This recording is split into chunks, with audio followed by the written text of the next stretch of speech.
আলহামদুলিল্লাহি ওয়াহদা ওয়াসসালাতু ওয়াসসালামু আলা মান লা নাবিয়্যা বা'দা আউযু বিল্লাহি মিনাশ শাইতানির রাজিম বিসমিল্লাহির রহমানির রহিম। প্রিয় দর্শক মণ্ডলী, এখন আপনাদের সামনে একটি দোয়া কবুলের গল্প তুলে ধরব, যে গল্পটি আপনার আমার জীবন পরিবর্তন করে দিতে পারে। আজকের গল্পটি লিখেছেন চট্টগ্রাম থেকে আফসানা মিমি নামে একজন বোনটি লিখেছেন যে ভাই, আমি অত্যন্ত দরিদ্র পরিবারের একটি মেয়ে।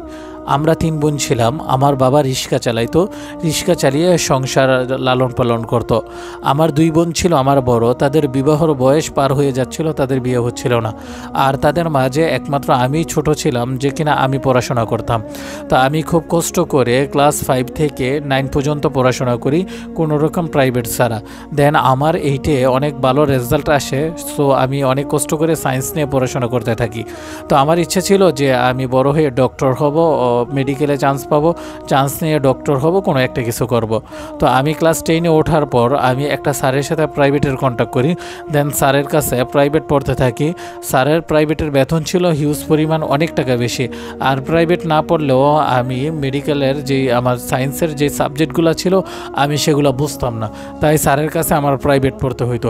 ইতিমধ্যে 6 মাস হয়ে যায়, স্যারের কাছে অনেক প্রাইভেটের টাকা জমে যায়, আমি স্যারের টাকা দিতে পারতাম না। সর্বশেষ স্যার বাধ্য হয়ে আমাকে প্রাইভেট থেকে বাদ করে দেয়। আর আমিও টাকা মিল করতে পারিনি, কোথাও প্রাইভেট পড়তে পারিনি।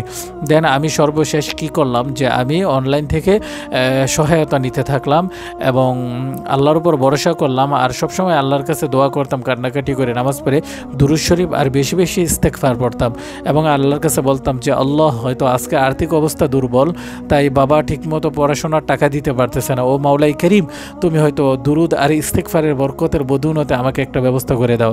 তো সে বোনটি লেখে যে ভাই, আমি আর প্রাইভেট না পড়ে নিজে নিজে বাসায় ট্রাই করতাম, আর যেটা না পারতাম অনলাইন থেকে আমি চেষ্টা করতাম। আর সবসময় আমি দুরুদ আর ইস্তেগফারের উপর আমল করতাম। তো আল্লাহ পাক রব্বুল আলামিন আমার মেট্রিক পরীক্ষা দেওয়ায় সর্বশেষ আমি মেট্রিক পরীক্ষায় GPA 5 পাই এবং আমি আল্লাহর উপর ভরসা রেখে দুরুদ আর ইস্তেগফারের উপর আমল কন্টিনিউ করতে থাকি। আর আমার ভরসা ছিল যে আল্লাহ পাক রব্বুল আলামিন আমাকে কখনো নৈরাশ করবে না। দেন আমি সরকারি একটা কলেজে ভর্তি হই ফ্রিতে, সেখানে পড়াশোনা করি। Inter first year second year শেষ করি।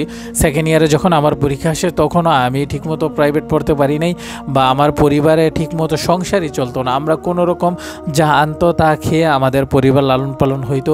আব্বু অনেক কষ্ট করে চলাইতো, ঠিকমতো জুতা কিনে দিতে পারতো না। আমার এরকমও দিন গেছে যে আমি আমার কলেজে স্যান্ডেল পরে গেছি, কিন্তু কি করব, আব্বু তো ওই রকম সামর্থ্য ছিল না, আব্বু টাকা দিতে পারতো না। কিন্তু আমি ছোটোকাল থেকে একটু ইসলামিক মাইন্ডের ছিলাম, ইসলামিক বই পড়তাম। তো আমি একটি বই থেকে দুরুদ আর ইস্তেগফারের আমলের কথা জানি, যে এই আমলটি নাকি অত্যন্ত পাওয়ারফুল আমল, যে বিনা প্রোটোকলে আল্লাহর আরশে কবুল হয়ে যায়। তাই আমি বেশি বেশি করে দুরুদ আর ইস্তেগফারের উপর আমল করতাম। তো সর্বশেষ আমি ইন্টারে পরীক্ষা দিই। ইন্টারে পরীক্ষা দেওয়ার পর আমার ইন্টারের রেজাল্ট আসে GPA 5, অর্থাৎ দুইটা মিলে আমার 10 পয়েন্ট চলে আসে। সো আমি এখন চেষ্টা করতে থাকি যে কীভাবে আমার মেডিকেলে পরীক্ষা দেওয়া যায়, মেডিকেলে চান্স পাওয়া যায়। কিন্তু মেডিকেলে আমি কোচিং করব ওই রকম আমার টাকাও ছিল না, সামর্থ্য ছিল না। কিন্তু আমি দুরুদ আর ইস্তেগফারের উপর আমল করতাম। সর্বশেষ GPA 5 পাওয়ার কথাটা আমার স্যার জানতে পারে।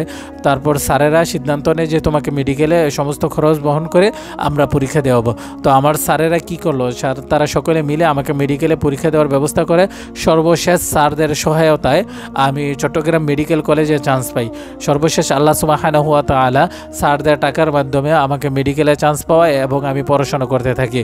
তো ভাই, এই গল্পটা বলার একটাই উদ্দেশ্য, যে আমি হয়তো আল্লাহর উপর ভরসা করছি, বেশি বেশি দুরুদ আর ইস্তেগফারের উপর আমল করছি, আমি নৈরাশ হইনি। আমি আপনাদেরকে বলতে চাই, আপনাদের লাইফে যতই কষ্ট, দুঃখ, দুর্দশা, পেরেশানি আসুক, আপনারা যদি বেশি বেশি আল্লাহর উপর ভরসা করেন আর দুরুদ আর ইস্তেগফারের উপর আমল করেন, আল্লাহর উপর দায়ভার ছেড়ে দেন, ইনশাল্লাহ আল্লাহ পাক রব্বুল আলামিন আমার মতো আপনাদেরও লাইফে সফলতা আনবে।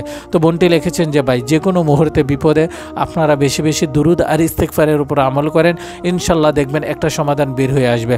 আল্লাহ পাক রব্বুল আলামিন আমাদের সকলকে দুরুদ আর ইস্তেগফারের উপর বেশি বেশি আমল করার তৌফিক দান করুক।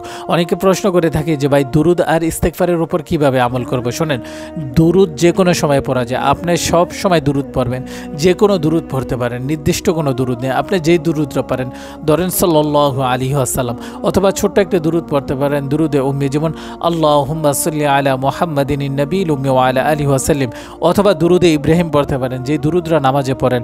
আর ইস্তেগফার বেশি বেশি করবেন, আস্তাগফিরুল্লাহ আস্তাগফিরুল্লাহ আস্তাগফিরুল্লাহ, এটা বেশি বেশি পড়বেন। আর যারা পুরাটা পারেন পুরাটা পড়বেন, যে আস্তাগফিরুল্লাহ রাব্বি মিন কুল্লি যামবি ওয়া আতুবু ইলাইহি লা হাওলা ওয়ালা কুওয়াতা ইল্লা বিল্লাহিল আলিয়্যিল আযীম। পাঁচ ওয়াক্ত নামাজের পর সর্বনিম্ন 20 থেকে 21 বার পাঠ করবেন দুরূদ শরীফ, 21 বার ইস্তেগফার পাঠ করবেন। বেশি বেশি দুরূদ আর ইস্তেগফার পাঠ করে আল্লাহর কাছে দোয়া করুন, কান্নাকাটি করুন। ইনশাআল্লাহ আল্লাহ পাক রব্বুল আলামিন একদিন আপনার চোখের পানির বরকতের বদৌলতে সমস্ত দোয়া কবুল করে নিবে, আপনি আপনার লাইফে সফলতার সর্বোচ্চ চূড়ান্ত পর্যায়ে যাইতে পারবেন। আল্লাহ পাক রব্বুল আলামিন আমাদের সকলকে দুরূদ আর ইস্তেগফারের উপর আমল করার তৌফিক দান করুক। আসসালামু আলাইকুম ওয়া রাহমাতুল্লাহ।